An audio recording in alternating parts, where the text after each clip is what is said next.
తంగేడు దళాన్ని లక్ష బిల్వార్చన అన్న పేరుతో తీసుకొచ్చి ఈశ్వరుడికి ఆరాధన చేస్తారు. చేసి అభిషేకం చేస్తే ఆ చల్లబడినటువంటి పరమేశ్వరుడు మనకి జ్ఞానాన్ని కటాక్షిస్తాడు. జ్ఞానదాత మహేశ్వర.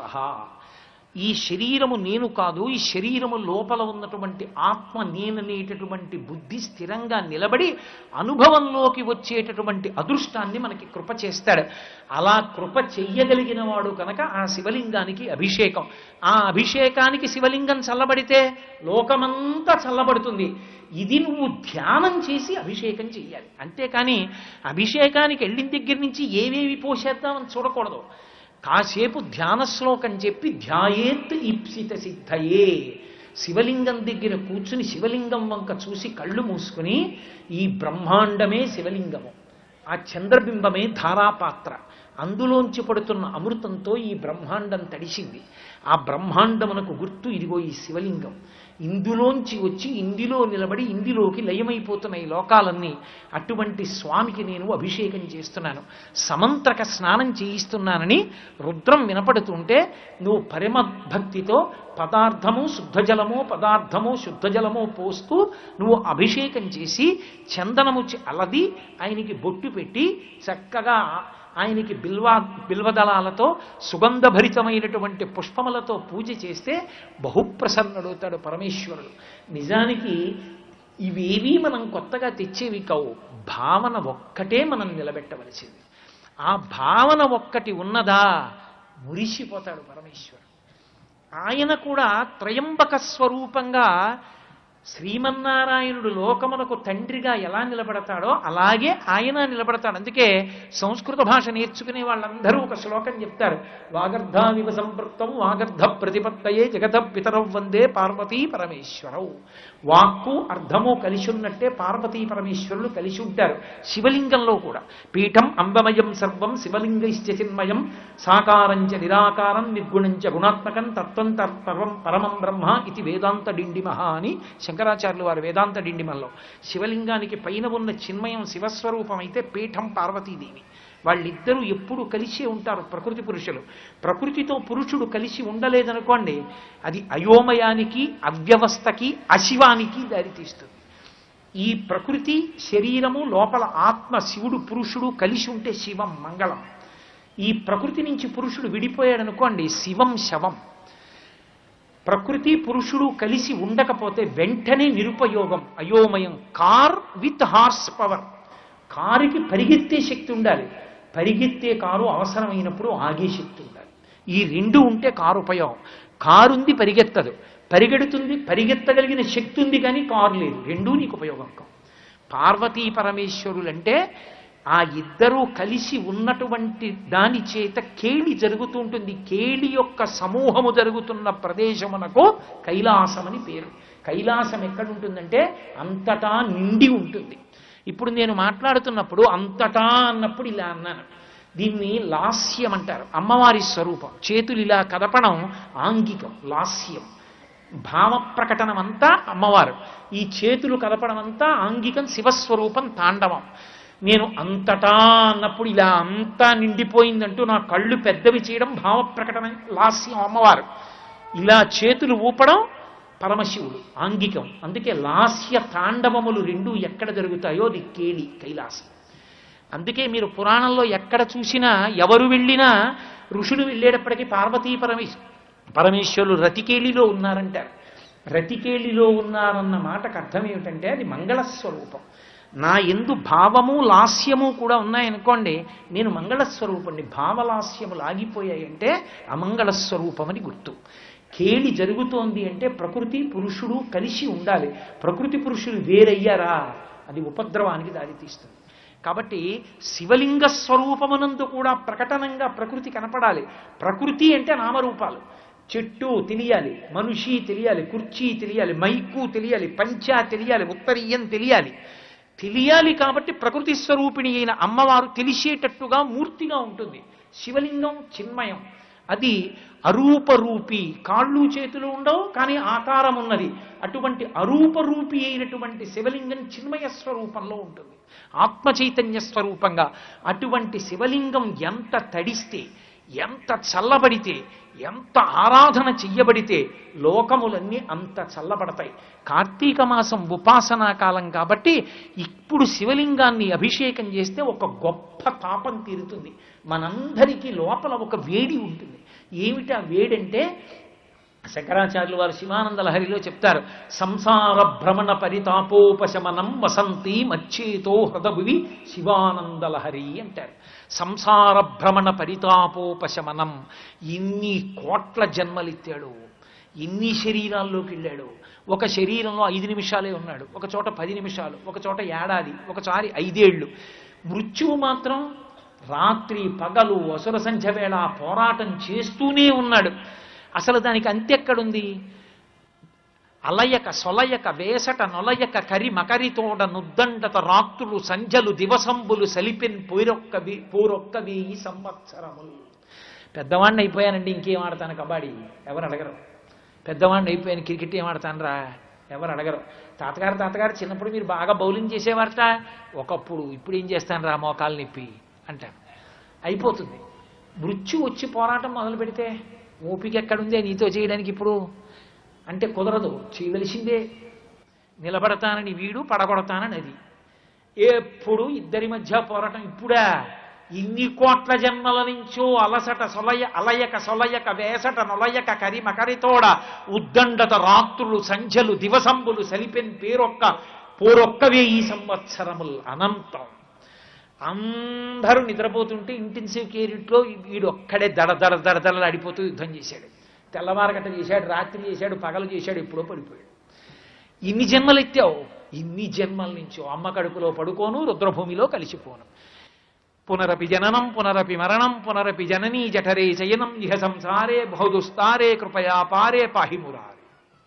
కాబట్టి ఈ సంసార భ్రమణ పరితాపోపశమనం వదిలిపోవాలంటే ఎన్నాళ్ళు చేస్తాను ఈ దిక్కుమల్ల ప్రయాణం. హైదరాబాద్ రావడం బాగానే ఉంటుంది, 1 రోజు 2 రోజులు 3 రోజులు 4 రోజుల తర్వాత ఏమంటాను, ఎప్పుడు పోతాను కాకినాడ అంటాను. కాకినాడ పోయిన వాడిని ఏమంటాను, మళ్ళీ ఎప్పుడు ఏదో ఊరు వెళ్ళాలని డైరీ చూసి మళ్ళీ పెట్టేసడం ప్రారంభం. ఇక్కడ వదిలిపెడుతున్నాను, మళ్ళీ అక్కడ ప్రవేశిస్తున్నాను, అక్కడ వదిలిపెడుతున్నాను, ఇక్కడ ప్రవేశిస్తున్నాను. రవీంద్రనాథ్ ఠాగూర్ అంటాడు, మృత్యువు జననము ఈ రెండిటికి మధ్య ఉండే వ్యవధానం ఎటువంటిదో తెలుసా?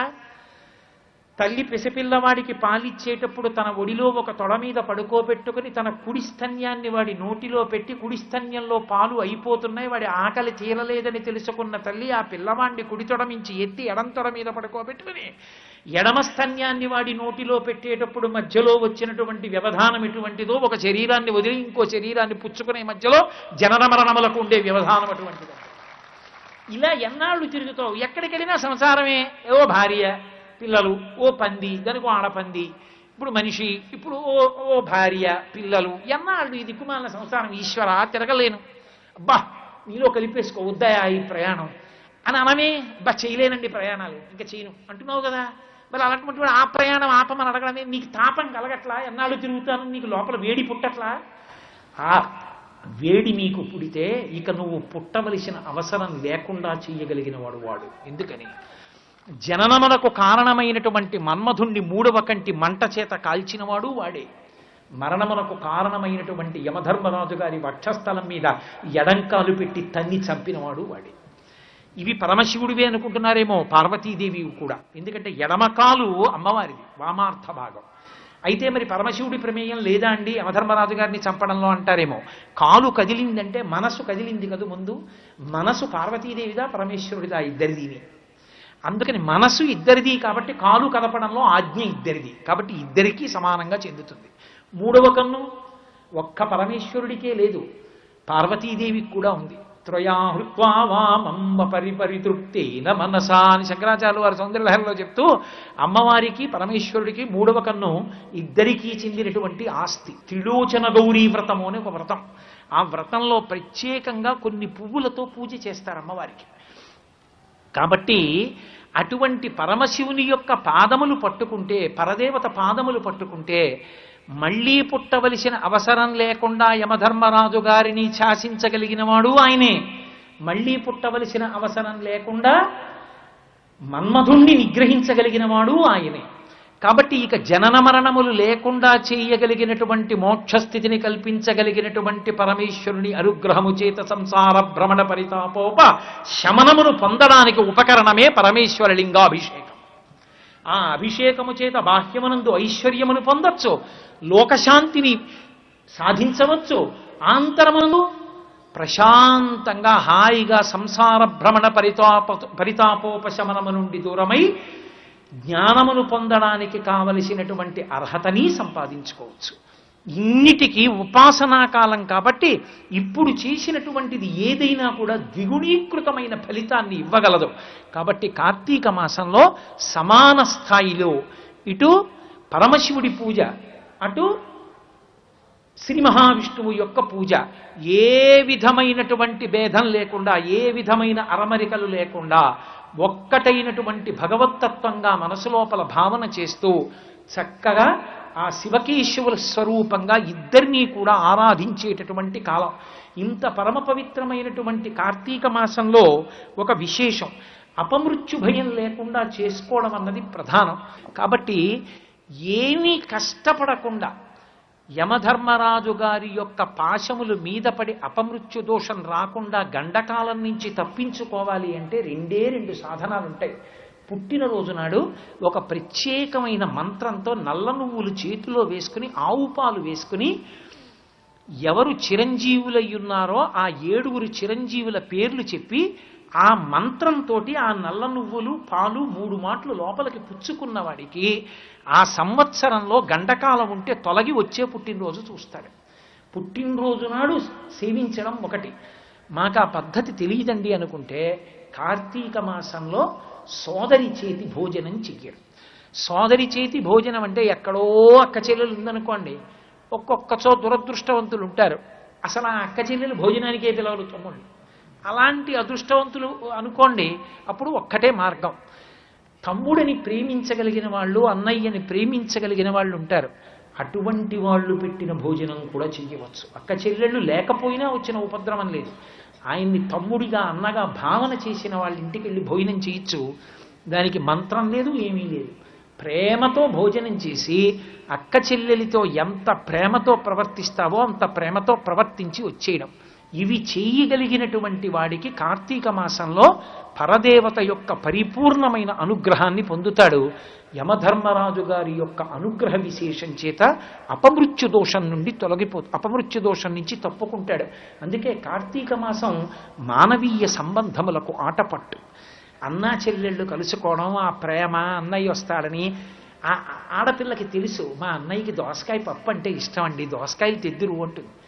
ఆ దోసకాయ పప్పు, అన్నయ్య నీకు దోసకాయ పప్పు ఇష్టం కదా, అది చేశాను అన్నయ్య అని చెల్లెలు ఇంకో మాట వేసుకో, అన్నయ్య ఇంకో మాట వేసుకోలేదు, బాగోలేదా అన్నయ్య అంటే బాగుందమ్మా, పూర్వంలా నేను ఎక్కువ తింటలేదు కదరా అంటే కాదన్నయ్య కొంచెం తినన్నయ్య అని చెల్లి దోసకాయ పప్పు వేస్తే ఆ తినడంలో, ఆ ప్రేమలో ఎంత అనుభూతి ఉంది. ఒక తల్లి కడుపున పుట్టినటువంటి బిడ్డలు అంత ప్రేమతో ఉండడంలో ఎంత అదృష్టం అది నిజంగా. శ్రీరామాయణంలో రామచంద్రమూర్తి ఆ తమ్ముళ్ళు ఆ ప్రేమ చూస్తే, అన్నగారి పట్ల ఆ తమ్ముళ్ళ ప్రేమ గౌరవం చూస్తే ఎంత సంతోషం కలుగుతుందో. కాబట్టి మానవీయ సంబంధములను కూడా పతాక స్థాయిలో నిలబెట్టగలిగినటువంటి మాసం కార్తీక మాసం. కాబట్టి శివకేశవుల ఆరాధన సమాన ప్రతిపత్తిలో జరుగుతుంది. మీరు జాగ్రత్తగా గమనిస్తే సనాతన ధర్మంలో ప్రతి దేవతా స్వరూపానికి కూడా పావుతోటి సంబంధం ఉంటుంది. ప్రతి దేవతా స్వరూపం పావుని యజ్ఞోపవీతంగా వేసుకుంటుంది. నాగ యజ్ఞోపవీత ధారిణం అంటాం. విఘ్నేశ్వరుడి యొక్క కడుపుకి ఒక నాగు చుట్టుకుని ఉంటుంది. సరే, అసలు పరమశివుడు నాగాభరణుడు, ఆయన శరీరం నిండా పాములే, ఆయన కర్ణ కుండలములు పాములు, ఆయన చేతులకు పెట్టుకునే ఆభరణములు పాములు. హరాహిభ్యో భీత అంటారు శంకరాచార్యులు వారు సౌందర్యలహరి చేస్తూ. ఆయన చేతికి పెట్టుకున్న పిల్లపాము పాకి అమ్మవారి చేతి మీదకి ఎక్కితే అమ్మవారు భయపడిందన్నారు.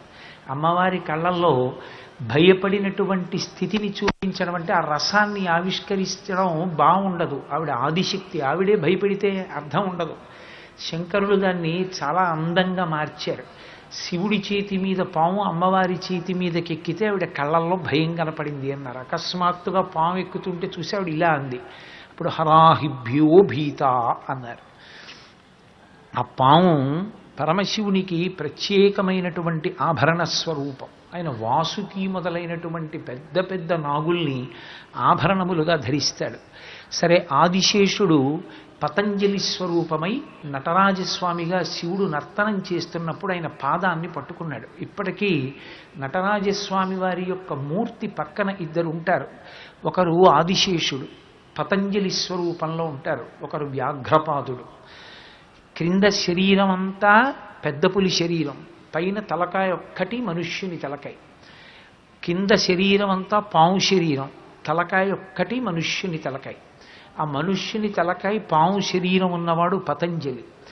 ఆయన తల్లిగారు సూర్యుడికి నమస్కారం చేసి అంజలి ఘటించి ఉన్నప్పుడు పత్ అంటే పైనుంచి పాము పిల్ల రూపంలో నేల మీద పడ్డాడు. ఆయన ఆవిడ చేతుల్లో పడ్డాడు కాబట్టి పతంజలి వ్యాకరణానికి చేసిన వ్యాఖ్యానానికే మహాభాష్యమని పేరు. మహాభాష్య వ్యాఖ్యాపటుశయనమారోపయతివా అంటారు మూకశంకరులు, పంచశతిలో. దానికి మహాభాష్యమని పేరు. ఆయన మహానుభావుడు పతంజలి. ఆ పతంజలి కోరి కోరి పరమశివుడికి ఆభరణమయ్యాడు. పాము పరమశివుడికి ఆభరణం అవడానికి ఓ ప్రత్యేకమైనటువంటి సందర్భం ఉంది. దాన్ని ఇప్పటికీ తిరువారూరులో ఆవిష్కరిస్తూ ఉంటారు. ఒకానొకనాడు శ్రీ మహావిష్ణువు చాలా బరువెక్కిపోతున్నారు. ఆదిశేషుడు అన్నాడు, నేను కింద మిమ్మల్ని భరిస్తున్నాను, ఏమిటి అకస్మాత్తుగా మీరు ఇంత బరువెక్కిపోతున్నారని అడిగాడు. ఆయన అన్నాడు, నేను అజపతాండవం చూస్తున్నాను అన్నాడు. అజపతాండవం అంటే అన్నాడు, నా హృదయంలో పరమశివుని నర్తనం చూస్తున్నానన్నాడు. ఆ నర్తనం చూసిన ఆనందంతో నేను నీకు బరువుగా అనిపించానన్నాడు. ఆదిశేషుడు అన్నాడు, నాకు చూడాలనుంది ఆ తాండవం అన్నాడు. చిదంబరం వెళ్ళు, నటరాజ సభలో నర్తనం చేస్తాడు, చూడమన్నాడు. ఆదిశేషుడు వచ్చి పక్కన నిలబడి చూస్తున్నాడు. అందుకే వాళ్ళిద్దరే నాట్యం చేయరు. చిదంబరం చిత్సభలో నాట్యం చేయకుండా ఉండేవాళ్ళు ఇద్దరే, వ్యాఘ్రపాదుడు పతంజలి. ఆయన చూసి నమస్కారం చేస్తున్నాడు. నందీశ్వరుడు మొదలైన వాళ్ళు నవ్వారు. ఎందుకు నవ్వుతున్నారన్నాడు ఆయన. మీ ఇద్దరికీ చూడటం తప్ప ఈ సభలో చేయడం చేత కాదు, ఏ ఉపకారం చెయ్యలేరు. మిగిలిన వాళ్ళందరం వాద్యాలు మోగిస్తాం, తప్పెటలు మోగిస్తాం, నువ్వు ఇలా నమస్కారం పెడుతూ చూస్తావు, ఆయన నమస్కారం పెడుతూ చూస్తాడు. మీ ఇద్దరూ ఆ తాండవానికి ఏమీ ఉపకారం చెయ్యరు అన్నాడు. అంటే కోపం వచ్చింది పతంజలికి. కోపం వచ్చి ఆయన తలకట్టు లేనటువంటి, అంటే దీర్ఘాలు లేనటువంటి పదాలతో, అక్షరాలతో పరమశివుని యొక్క తాండవాన్నంతటినీ వర్ణన చేస్తూ ఒక స్తోత్రం చేశాడు. మీ అందరికీ కొమ్ములున్నాయి, అందుకని అహంకరించారన్నాడు నందీశ్వరుణ్ణి చూసి. అందుకే నేను కొమ్ములకి దీర్ఘాలు పెట్టవలసిన అవసరం లేని హ్రస్వాక్షరాలతో శివతాండవాన్ని వర్ణిస్తాన్ని తాండవ స్తోత్రం చేశాడు. అటువంటి పతంజలి ఆదిశేషుడు పరమశివుని యొక్క తాండవం చూసి మురిసిపోయి, నేను కూడా ఏదో ఒక ఉపకారం చెయ్యాలని వెళ్ళి పరమశివుని యొక్క పాదానికి చుట్టుకున్నాడు. అందుకే నటరాజస్వామి పాదానికి ఒక పాము చుట్టుకుని ఉంటుంది, అది ఆదిశేషుడు. ఆ పాము చుట్టుకుని ఉంటే శివుడు తాండవం చేస్తే శంకర భగవత్పాదులు చమత్కారం చేశారు. ఆ కాళ్ళు ఇలా ఇలా కదిపేస్తుంటే పాముకి వెన్ను పాము ఏముంటుంది, దాని పడగలు వంగిపోతున్నాయి, తట్టుకోలేకపోతుంది, జారిపోతానని. ఇప్పుడు పరమశివుడు ఏం చేశాడంటే, అది తట్టుకోలేకపోతున్నాయి పావులని, ఒక్కసారి ఆ కాలు ఇలా పైకెత్తి ఒక్క క్షణం ఆపాడు. మెళ్ళో పావులన్నీ తలలు మోకాల మీద పెట్టుకున్నాయి, మోకాలుకు ఉన్నటువంటి పాము సర్దుకుని బాగా పట్టుకుంది. అందుకుని ఒక్క క్షణం ఆపావు నువ్వు అన్నారు. ఎందుకంటే అసలు విదేశాల్లో కూడా నటరాజస్వామి వారి విగ్రహం అంటే అంత వ్యామోహం. ఎందుచేత అంటే పెద్ద జుట్టు ఉందనుకోండి, వాడు ఇలా అన్నాడు అనుకోండి, ఆ జుట్టు అంతా ఇటు వస్తుంది. ఇలా అన్నాడు అనుకోండి, ఆ జుట్టు ఇటు వస్తుంది. ఇలా అన్నప్పుడు ఇటు వెళ్ళి ఇటువైపు జుత్తు మళ్ళీ ఇటు పడకముందే ఇలా అంటే ఇటు జుత్తు ఇటు విసురుకోవాలంటే, రెండు వైపుల జుత్తు రెండు వైపులే విసురుకుని ఉండాలంటే ఆయన ఎంత వేగంగా తల తిప్పినవాడై ఉండాలి.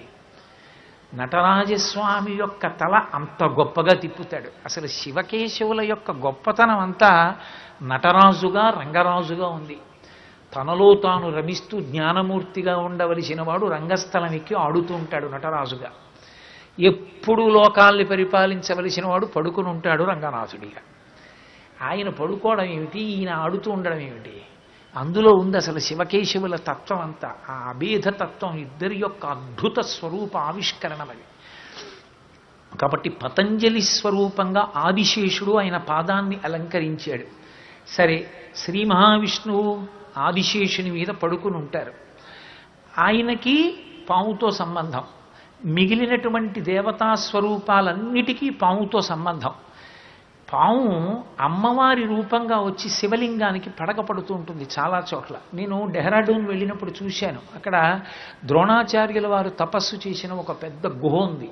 ఆ గుహలో ఒక అద్భుతమైనటువంటి శివలింగం ఉంటుంది. ఆ శివలింగం మీరు ఎప్పుడు వెళ్ళి ముట్టుకోండి, మంచుగడ్డ ఎలా ఉంటుందో అలా ఉంటుంది. ఎక్కడి నుంచి వస్తుందో తెలియదు. ఎంతమంది జనం ఉండనివ్వండి, బ్రహ్మాండమైన నాగుపాము ఒకటి వస్తుంది. వస్తున్నప్పుడు దానికి దారిస్తారు. ఆ పాము వచ్చి ఆ శివలింగానికి చుట్టుకుంటుంది.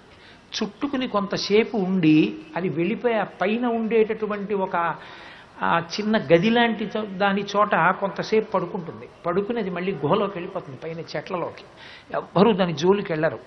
అమ్మవారే పాము రూపంలో శివలింగాన్ని చుట్టుకుంటుంది అంటారు ఇప్పటికీ. పాము రూపంలోనే సుబ్రహ్మణ్యుడు ఉంటాడు. ఒకానొకప్పుడు ప్రణవానికి సరి అయినటువంటి అర్థం చెప్పలేదని చతుర్ముఖ బ్రహ్మగారిని అధిక్షేపించాడు కైలాస పర్వతానికి ప్రధాన ద్వారం దగ్గర. బ్రహ్మగారు 4 తలకాయలు సిగ్గుతో తలవంచుకుని లోపలికి వెళ్ళాడు. శివుడు అన్నాడు, ఏం అలా చిన్నబుచ్చుకున్నావన్నాడు. ఆయన త్రికాలవేది, ఆయనకి తెలియనిది ఏముంటుంది. కొడుకుని పిలిచి, ఒరేయ్ నీకు అన్నీ తెలిసినా చిన్నవాడివి, ఆయన పెద్దవాడు, సృష్టికర్త. కాబట్టి ఆయన మాటకి శ్రీ మహావిష్ణువు గౌరవం ఇచ్చి అవతారాలు తీసుకుంటారు. రాక్షసులకు వరం ఇస్తే నేను గౌరవిస్తాను పెద్దవాడని. నువ్వు నా కొడుకువి, నువ్వు అలా చతుర్ముఖ బ్రహ్మగారిని అధిక్షేపించి మాట్లాడడం బాగులేదు.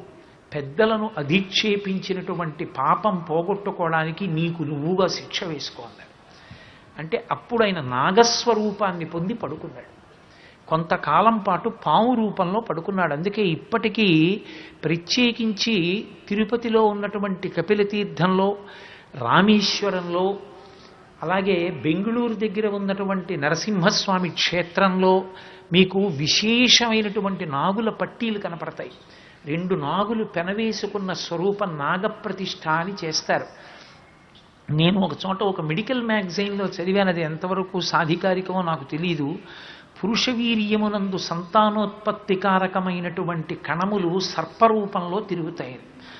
మళ్ళీ సంతానోత్పత్తి జరిగేటప్పుడు పురుషుని యొక్క తేజస్సు స్త్రీ యొక్క శోణితముతో కలిసినప్పుడు గర్భం ఏర్పడే ముందు అవి ఎలా ఒకదాంతో ఒకటి నోళ్ళు తోకలు పట్టుకుని ఉంటాయి అనేటటువంటి సృష్టి సంబంధమైన విశేషాన్ని వర్ణించినప్పుడు ఇప్పటికీ చిదంబరంలో దక్షిణామూర్తి దేవాలయం ఉంది. దక్షిణామూర్తి దేవాలయం వెనక ఉన్నటువంటి ప్రాంతానికి వెడితే ఆ పైకి ఒక్కసారి తలెత్తి చూస్తే పైకప్పు మీద అద్భుతమైనటువంటి శిల్పరచన ఉంటుంది. అందులో ఒక చోట పురుషుని యొక్క తేజస్సులో ఉండేటటువంటి సంతానకారకమైన కణములు సర్పరూపంలో ఉండి ఎలా పెనవేసుకుని ఉంటాయో వేయబడి ఉంటుంది. నేను అక్కడ అర్చకులను అడిగితే ఎందుకన్ని పాములు అలా పట్టుకున్నట్టుగా ఉన్నాయని అడిగితే అది సంతానకారకత్వానికి సంబంధించిన విశేషం. సృష్టి యందు ఆనందం ఉండి తీరాలి కనుక ఆ పాములంత ఉల్లాసంగా ఒక దాని తోక ఒక దాని నోటితో కరిచినట్టుగా ఉంటుంది అని ఆ విశేషాన్ని వర్ణించారు. కాబట్టి పాము సంతానకారకమైనటువంటి దానిగా చెప్పబడుతుంది. అందుకే మీరు ఇప్పటికీ సుబ్రహ్మణ్యేశ్వర స్వామి వారి యొక్క అష్టోత్తరం చదివితే వంశవృద్ధికారకాయ నమః అని ఒక నామం. ఆయన వంశాభివృద్ధికి కారణమై ఉంటాడు అని.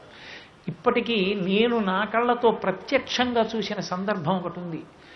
తూర్పుగోదావరి జిల్లా మల్లవరం క్షేత్రంలో పిల్లలు పుట్టరు అని నిర్ధారింపబడిన దంపతులు సుబ్రహ్మణ్య షష్ఠి నాడు దేవాలయం వెనక పడుకుంటారు బోర్లా.